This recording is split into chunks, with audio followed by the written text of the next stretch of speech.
Bonjour, aujourd'hui un coup de cœur mais vraiment fantastique, j'ai adoré, je me suis régalée, je ne tarde pas à vous le présenter, c'est Conversation avec la Terre, Conversation avec la Terre, une expérience intérieure.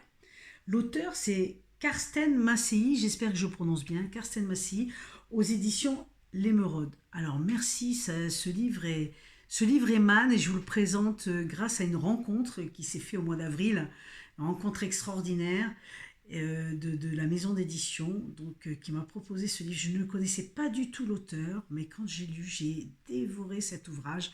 C'est fantastique. C'est un livre l'auteur nous partage son expérience, tout simplement, son expérience avec la nature, avec les élémentaux, avec tout ça.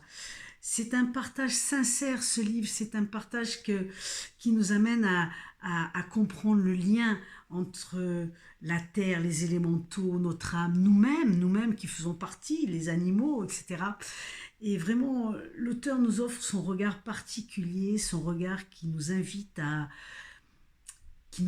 écouter avec tous nos sens, à comprendre avec tous nos sens. Évidemment, on va nous dire qu'on est tous interreliés, mais là, il y a des témoignages fabuleux dans ce livre qui nous permet de comprendre différemment et d'avoir un autre regard sur la nature et sur tout ce qui nous entoure. Alors, c'est évidemment apprendre à écouter avec tous nos sens. Pourquoi? Parce que on va traiter des thèmes comme, alors je les ai notés pour pas les oublier, je vais vous les dire. On va traiter des thèmes comme chaque fleur possède son geste propre. C'est extraordinaire. Comment se libérer de nous-mêmes, bon, d'accord. La puissance de la pensée et des mots pour la nature. Alors, on savait que ça existait pour nous, hein, pour pouvoir transformer des choses, transmuter. Parce qu'on est co-créateur, on a cette capacité inouïe et dont on a oublié, bien sûr. Mais aujourd'hui, on a ça. Et donc, la puissance de la pensée et des mots, mais ça vaut aussi pour la nature. Ça veut dire qu'on est en lien et que si on fait des choses pour la nature, elle fait pour nous, c'est juste magnifique. Moi, j'adore. Ce que les fleurs suscitent pour l'âme, il y a tout un passage qui est fantastique où ils partagent des choses.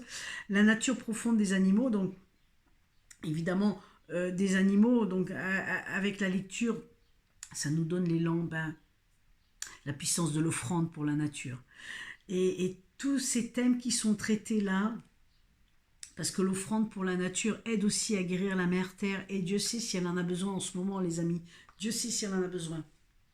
Mais si on guérit la mère terre, on se guérit nous-mêmes, quoi. Je veux dire, on est tous interreliés, donc tout ça, c'est extrêmement important de prendre connaissance de ça et de pouvoir avoir des outils de comment ça fonctionne et de quoi faire si on en a envie.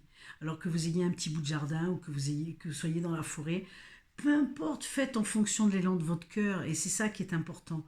C'est si vous avez ce ressenti-là, faites-le. En tout cas, ce livre, La Conversation avec la Terre, moi j'ai capoté en le lisant, c'était vraiment fantastique. Alors l'auteur nous raconte donc son expérience, il a écrit un livre sur les abeilles aussi que je vais pas partager, je vais vous partager très prochainement parce que au vu de la puissance de ce livre, j'ai très envie de lire l'autre évidemment sur les abeilles dont on parle souvent et beaucoup depuis quelque temps, qui sont aussi importantes. Dans ce livre, il y a un passage sur les abeilles, mais qui n'est pas aussi développé que l'autre livre, bien sûr. Donc voilà, Conversation avec la Terre, une expérience intérieure, mais c'est vraiment une expérience intérieure, c'est vraiment ce côté d'écouter avec tous ses sens. Et l'auteur nous raconte donc son expérience, et il a juste envie, et puis quand on lit ces pages, on a juste envie de suivre son exemple et de s'y mettre nous aussi tout simplement. C'est-à-dire de quitter nos conditionnements, de, de, de, de lâcher toutes ces obligations pour retrouver ce lien avec l'essentiel, avec la terre-mère, avec nous-mêmes, avec les animaux, avec tout le vivant qui nous entoure.